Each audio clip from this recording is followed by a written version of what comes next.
न वहां कोई हमारी सीमा में घुस आया है, न ही कोई घुसा हुआ है, न ही हमारी कोई पोस्ट किसी दूसरे के कब्जे में है।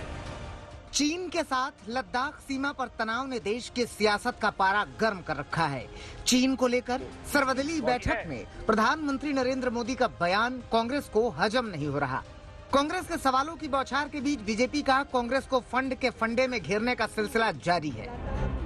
130 करोड़ का देश जानना चाहता है कि आपने सत्ता में रहते हुए क्या क्या काम किया और किस तरीके से आपने देश के विश्वास के साथ विश्वासघात किया है, उसकी जानकारी देना चाहता है। बीजेपी अध्यक्ष जेपी नड्डा ने राजीव गांधी फाउंडेशन में चीन के चंदे को लेकर यूपीए को कटघरे में खड़ा कर दिया। नड्डा के आरोपों का अब पूर्व वित्त मंत्री पी चिदम्बरम ने जवाब दिया है। आरजीएफ को 15 साल पहले मिले चंदे का मोदी सरकार के तहत 2020 में चीन के भारतीय क्षेत्र में घुसपैठ करने से क्या लेना देना है? मान लीजिए कि आरजीएफ 20 लाख रुपए लौटा देती है, तो क्या प्रधानमंत्री नरेंद्र मोदी देश को भरोसा दिलाएंगे कि चीन अपना अतिक्रमण खाली करेगा और पूर्व की यथास्थिति बहाल करेगा? नड्डा जी, वास्तविकता के धरातल पर आइए, अर्धसत्य वाले अतीत में मत रहिए। कृपया भारतीय क्षेत्र में चीनी घुसपैठ पर हमारे सवालों के जवाब दीजिए। आज पी चिदम्बरम साहब बोलते हैं कि प्रिजम्पटिव ऑफर है हमारा, और वो प्रिजम्पटिव ऑफर ये है कि राजीव गांधी फाउंडेशन वो पैसा वापस लौटा देगा। सबसे पहली बात तो यह है कि अगर पूर्व वित्त मंत्री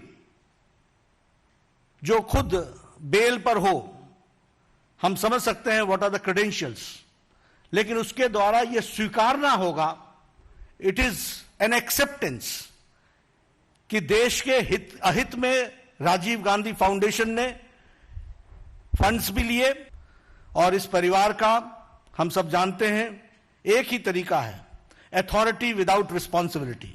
मैं समझ नहीं पा रहा हूं, जितनी शिद्दत से कांग्रेस या विपक्ष को डेमोनाइज और डिनाइग्रेट करने में लगे हुए हैं नड्डा साहब या पूरी की पूरी बीजेपी, अगर उतनी शिद्दत, पैशन और कमिटमेंट के साथ सरहद के सवालों को हल करने में लगाया होता, डिप्लोमेसी को ट्रायल बैलून से निकाला होता, तो मुल्क अपने आप को महफूज समझता। उधर शिवसेना भी चंदे की राजनीति को लेकर कांग्रेस के बचाव में नजर आई। शिवसेना ने मुखपृष्ठ सामना में लिखा कि यह वक्त राजनीति करने का नहीं बल्कि चीन को जवाब देने का है। विदेश से कई पार्टियों ने पैसे लिए हैं, ऐसे में ये कोई नहीं कह सकता कि वो दूध का धुला हुआ है। राजीव गांधी फाउंडेशन को चीनी राजदूत की तरफ से दान में जो पैसे मिले, उसका खुलासा करने से क्या चीन अपनी सेना वापस ले लेगा? चीन पीछे हट गया है और तनाव कम हो गया है। अब इस झूठ का पर्दाफाश हो चुका है।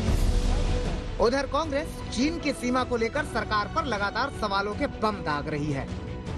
आपका खिलाफ जो है, जो ओपोनेंट है, उसको आप गुमराह कर, झूठ बोल के, ताकि उसको लगे कि आप तो बात कर ही नहीं रहे, आप तो अपनी हिफाजत कर रहे। फंड के चीनी फंडे को लेकर खींचतान का दौर जारी है।